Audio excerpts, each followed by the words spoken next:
Didier s'est lancé un nouveau défi, développer ses compétences artistiques. Depuis lundi, il participe à un projet d'envergure, embellir les abords du stade des Abîmes. Je graffais déjà dans la rue. J'étais déjà un artiste depuis petit et on va dire ça va faire 1 an que je graffe sur mur.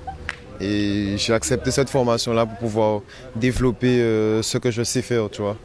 Et pouvoir m'exprimer mieux, tu vois. Si j'ai une idée qui me passe dans la tête quasiment, ben, boum, je fais ça péter, tu vois. J'ai pas peur de prendre une bombe et de me lancer sur le terrain, je te dis. Cela fait maintenant 5 mois qu'il participe à une formation qualifiante d'art urbain. Objectif, mieux connaître les codes du street art. Et pour l'occasion, rien de mieux que le champion du monde en titre de body painting pour les aiguiller. Quels sont les codes du graffiti? Donc les codes, c'est de manière générale la légitimité et le respect.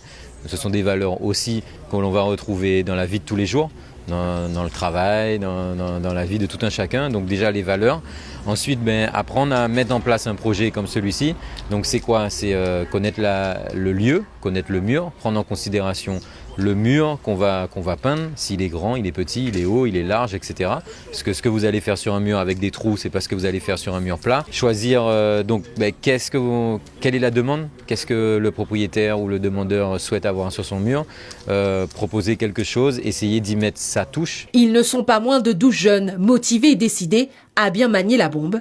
Défi relevé pour l'association Tout est possible et ses partenaires, la Fondation Fort et l'école de la deuxième chance. L'art urbain devient donc un facilitateur d'insertion sociale et professionnelle. La formation en elle-même, c'est comme je le disais, c'est différents modules, notamment en termes de fresques. Bien entendu, on leur apprend justement à manier la bombe et bien entendu aussi tout ce qui est peinture d'intérieur, décoration d'intérieur. Donc ils apprennent à manier tout ce qui est peinture, décoration d'intérieur sur différents supports. Voilà, pour leur permettre justement de pouvoir apprendre à manier la peinture, mais aussi proposer autre chose quand ils vont voir un client ou un privé. Voilà, apporter quelque chose de beaucoup plus joli.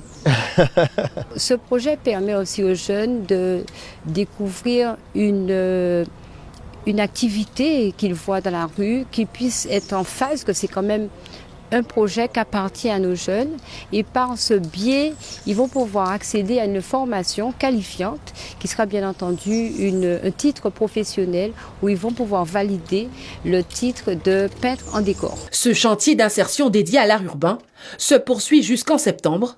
Une deuxième session est prévue dès octobre.